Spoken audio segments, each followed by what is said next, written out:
No light reaches 7 miles down. Pressure there can crush steel in seconds. For 50 years, almost nobody dared go back and look. Then a small research team with no live camera feed at all sent an unmanned lander straight into that dark on purpose. Hours later, the footage came back, showing something nobody on the ship expected to see. The place where the sun never reaches. The Mariana Trench sits in the western Pacific Ocean, stretching about 1,500 miles near the island of Guam. Its deepest point, called the Challenger Deep, drops to roughly 10,935 meters, close to 36,000 feet below the surface. If Mount Everest were placed inside that spot, its peak would still sit more than a mile underwater. Sunlight disappears from the ocean at around 1,000 meters down. Everything below that line is permanent, total darkness, all the time, with no exceptions. At the very bottom, the pressure is more than 1,000 times what a person feels standing at sea level. Scientists compare it to the weight of about 100 elephants pressing down on every square inch of a human body. The water temperature hovers just above freezing.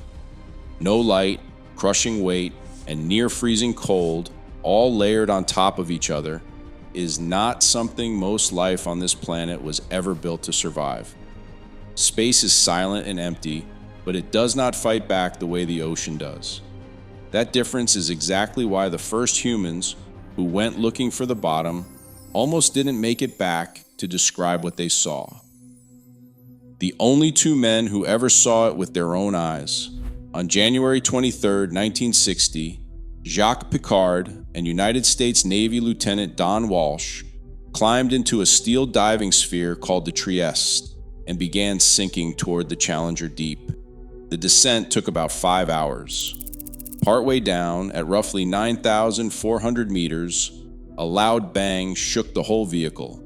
The two men checked every gauge inside the cabin. Nothing looked wrong, so they kept sinking anyway, since turning back, that deep was barely an option once they had gone that far. They touched bottom and stayed for only about 20 minutes. In that short window, both men reported seeing what looked like a flatfish resting on the seafloor beneath them. Scientists have argued about that sighting for decades because almost nothing was expected to survive at a depth where the pressure could flatten a truck many times over. Nobody has ever fully confirmed or dismissed what those two men said they saw. That bang, it turned out, came from a cracked outer window, serious enough damage to force the mission to end early. A cracked window at that depth does not mean a slow leak. It means total failure within seconds. Piccard and Walsh became the only two human beings ever to look at the floor of the Challenger Deep with their own eyes, and for more than 50 years afterward, nobody else tried to repeat what they had done. That gap between how many people have reached space and how many have reached the ocean floor says something on its own. But the creatures that actually live down there are where this story turns genuinely unsettling. A fish that shouldn't be able to exist at that depth.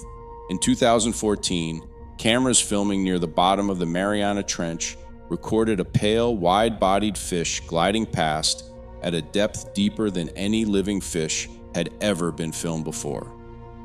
Researchers studied the footage and specimens for years, and in 2017 they formally named it in the scientific journal Zootaxa, Pseudoliparis swirei, now commonly called the Mariana snailfish. It remains one of the deepest living vertebrates ever confirmed on camera, found more than 8,000 meters down. The snailfish has no scales, no swim bladder, and a soft, almost gelatinous body built to handle pressure instead of resisting it with a hard shell. Its bones are thin and its skin is nearly transparent, so its organs are visible from the outside. On the surface, a snailfish pulled up from that depth looks deformed and shapeless because its entire body only holds together properly under the crushing weight it evolved for. Part of how it survives is a natural chemical called trimethylamine oxide. which builds up inside its cells and keeps its proteins from getting crushed or broken down by the surrounding pressure. Researchers have noticed that fish living deeper and deeper carry higher amounts of this chemical, almost as if the ocean has a built-in limit on how deep a fish can survive based on how much of it a body can hold. Before we move on, if you're enjoying this analysis, please consider subscribing. It helps the channel tremendously. That single fish proved vertebrate life could exist at a depth once thought impossible for anything with a backbone. But even stranger, scientists have now found that this fish is far from alone down there. The community living without any sunlight at all. In 2025, a Chinese submersible called Fenduje, or Striver, completed 23 dives into the Mariana Trench and discovered thousands of worms and mollusks living nearly 10 kilometers below the surface, the deepest colony of creatures ever observed on the planet. The footage showed fields of tube worms growing up to 30 centimeters long, along with piles of clams, spiky crustaceans, sea cucumbers, and feathery armed sea lilies, all clustered together in complete darkness. None of these animals rely on sunlight to survive, because almost all life on Earth depends on it in one way or another. Instead, these creatures live off chemicals like methane seeping through cracks in the seafloor, a process called chemosynthesis. Scientists called it the discovery of the deepest and most extensive chemosynthesis-based communities known to exist anywhere on Earth. This means an entire hidden ecosystem has been quietly thriving 9 kilometers down, feeding off chemicals leaking out of the planet itself, completely disconnected from the sun that powers nearly everything else alive. It raises an uncomfortable question. If a whole community of life can survive on chemistry alone in total darkness, what else has been living down there this whole time, unseen and unrecorded? The director who went down completely alone. For more than 50 years after Picard and Walsh's dive, nobody else attempted to reach the Challenger Deep. Then, in March 2012, filmmaker James Cameron piloted a specially built submersible called the Deep Sea Challenger to the bottom, alone. Unlike the Trieste, which had 2 men crammed into a metal sphere, Cameron made the entire trip solo, folded into a vertical steel capsule barely large enough to hold him. The descent took a little under 3 hours.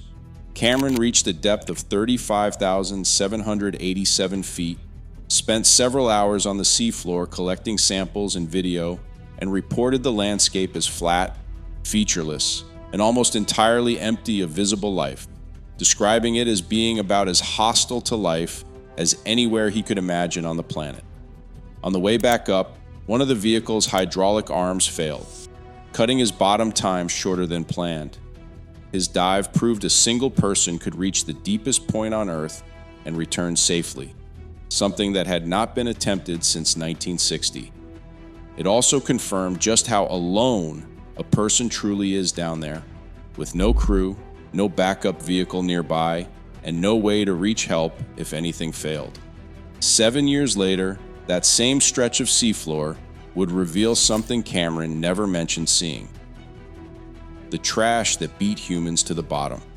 In 2019, explorer Victor Vescovo became the 4th person in history to reach the Challenger Deep, diving in a submersible called the Limiting Factor. During his 4-hour dive, he spotted new sea creatures, colorful rocky outcrops, and translucent sea cucumbers nicknamed sea pigs. He also spotted something else sitting on the seafloor: a plastic bag and candy wrappers. It was the 3rd time plastic had been documented at the deepest known point on the planet. A 2018 study using a database of over 5,000 previous dives had already found a plastic bag at roughly 36,000 feet, and the amphipods living in that same area were later confirmed to have microplastics inside their digestive systems. Vescovo called it obvious human contamination of the deepest point in the ocean. Human garbage reached the bottom of the Mariana Trench before most people had even heard of the deepest known ecosystem on Earth. That fact alone is a strange kind of terrifying, since it means the most remote, hardest to reach location on the entire planet is already not untouched. Creatures built like nothing on the surface. The deeper researchers look, the stranger the animals get. The goblin shark, first described over 100 years ago, still remains poorly understood because so few specimens have ever been recovered. It has a long, flat snout and jaws that snap forward out of its mouth to grab prey, a feature almost no other animal on Earth has. The vampire squid produces its own light to lure in prey, with a cape-like webbing of skin stretched between its arms, giving it the appearance the animal was named for. The frilled shark, an ancient species reaching up to 6 feet long, has an eel-like body, over 300 teeth, and 6 rows of frilly gills, a design that has barely changed in millions of years. Then there are the amphipods, small shrimp-like scavengers that swarm anything that falls to the seafloor, stripping it clean within hours. One unusually large species, Alicella gigantea, can grow up to 13 inches long. Researchers studying amphipods from 6 different deep-sea trenches, including the Mariana, found that every single sample tested had ingested microplastics, meaning even the most remote scavengers on Earth are already eating human trash before scientists have finished cataloging them. The pressure that can crush steel in seconds. Machines have not fared much better than plastic bags at surviving down there. In 1995, Japan's robotic vehicle Kaiko became the second craft in history to reach the bottom of the trench, and it went on to complete more than 250 dives between 1995 and 2003. Then, on May 29, 2003, while working elsewhere in the Pacific during a typhoon, its secondary cable snapped. Kaiko sank and was never recovered. In 2009, Woods Hole Oceanographic Institution's vehicle Nereus became the third craft to ever reach the bottom, staying down for more than 10 hours and streaming live video the entire time. On May 10, 2014, while exploring a different trench near New Zealand, Nereus lost contact with the surface entirely. Hours later, the crew found floating debris. A portion of the vehicle had imploded under pressure reaching 16,000 pounds per square inch, more than 1,000 times the pressure felt at sea level. That same year, during a separate mission using unmanned landers in the Mariana Trench, one of the glass flotation spheres cracked and imploded in a fraction of a second. A biologist on the team compared the sound, captured on a nearby hydrophone, to a stick of dynamite going off underwater. The shockwave echoed along the trench walls for a stretch of time afterward. Steel, glass built to survive crushing pressure, and cables engineered by some of the best marine scientists on the planet have all failed down there without warning. If pressure that strong can destroy purpose-built machinery in an instant, it becomes easier to understand why so few humans have ever chosen to go looking themselves. Fewer people have been here than the moon. 12 astronauts have walked on the moon. As of recent counts, roughly 20 people have made it to the bottom of the Challenger Deep, a number that only grew past single digits in the last several years thanks to repeat dives by explorers like Vescovo. For most of history, that trivia ran the other way entirely. For decades, more people had stood on the moon than had ever reached the deepest point of the ocean. Reaching orbit and reaching the trench floor both require extreme engineering, but they are extreme in opposite directions. Astronauts fight against a total lack of pressure. Trench explorers fight against too much pressure, hard enough to implode hardened steel and glass built specifically to withstand it. Both environments are lethal within seconds, without the right equipment, and both remain almost entirely unexplored compared to the size of what is actually out there. The verdict. Space is vast and cold, but it stays still, waiting to be reached. The bottom of the ocean is different. It is already active, already crushing steel that was engineered to survive it, already hiding fish and entire ecosystems nobody knew existed until the last few years, and already collecting human trash before scientists finished naming its animals. Every time something manages to get close enough to look, it finds proof that the trench is stranger, harder to survive, and far less empty than anyone assumed. If this kind of deep ocean mystery is your thing, subscribing helps more of these stories reach you the moment they come out.